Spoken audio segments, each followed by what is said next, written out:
কটকটীয়া শাসন আমাক চেক কৰিলে। এতিয়া আমি বঙাপাৰা ভিতৰলৈ আহিছোঁ, মামাক চাবলৈ আহিছোঁ। মামা এতিয়া কীৰ্তন ঘৰৰ ভিতৰত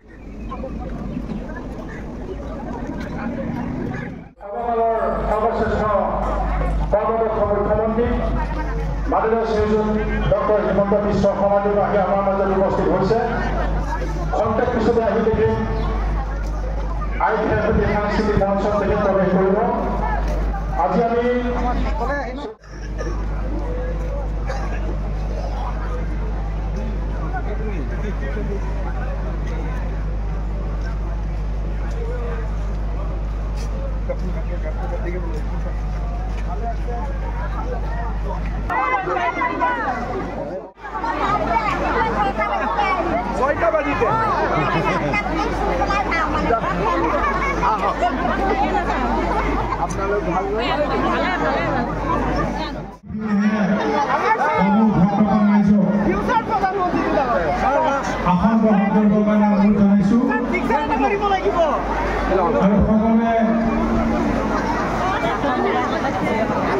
এই বৰ্ষজোৰা কাৰ্যসূচীৰ শুভাৰম্ভ অনুষ্ঠানত সহায় সহযোগিতা আগবঢ়াই আমাৰ এই বৰ্ষজোৰা অনুষ্ঠানৰ কাৰ্যসূচী সফল ৰূপায়ণত যাতে আপোনাসকলৰ সহায় সহযোগিতা আমি পুনৰবাৰ কামনা কৰি সেৱা ধৰিছোঁ। ধন্যবাদ। এই অনুষ্ঠানৰ যি সৌষ্ঠৱ বৃদ্ধি কৰিলে আমি পুনৰবাৰ শ্ৰী শ্ৰী বটদ্ৰৱা থান পৰিচালনা সমিতিৰ তৰফৰ পৰা অশেষ ধন্যবাদ আৰু কৃতজ্ঞতা জ্ঞাপন কৰিছোঁ। এতিয়া আমাৰ এই অনুষ্ঠানৰ আৰম্ভণিতে বন্তি প্ৰজ্বলন কাৰ্যসূচী আছে।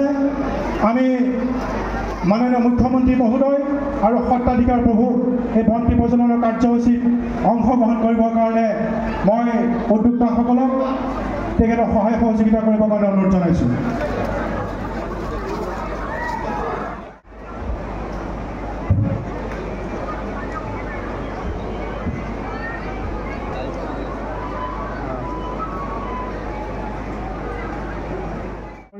তেখেতক অনুৰোধ জনাইছোঁ। ধন্যবাদ।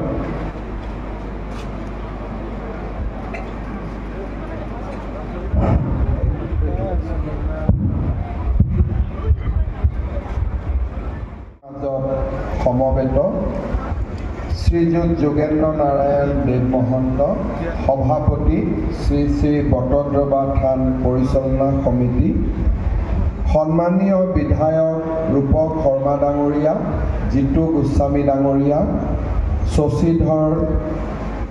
শশীকান্ত দাস ডাঙৰীয়া, আমাৰ মাজত উপস্থিত কৰিছোঁ যে বটদ্ৰৱা থানক এক ঐতিহ্য ক্ষেত্ৰ হিচাপে চিহ্নিত কৰি ইয়াৰ 8 কিলোমিটাৰৰ ভিতৰত মাটি বাৰী বিক্ৰীৰ ক্ষেত্ৰত থলুৱা মানুহৰ বাদে যাতে আনে মাটি বাৰী কিনিব নোৱাৰে, তাৰ বাবেও আমি এখন আইন প্ৰণয়ন কৰাৰ বাবে মহাপুৰুষ শ্ৰীমন্ত শংকৰদেৱৰ 575তম আবিৰ্ভাৱ মহোৎসৱৰ বছৰজোৰা কাৰ্যসূচীৰ আমি শুভ উদ্বোধন কৰিলোঁ। ধন্যবাদ।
Galing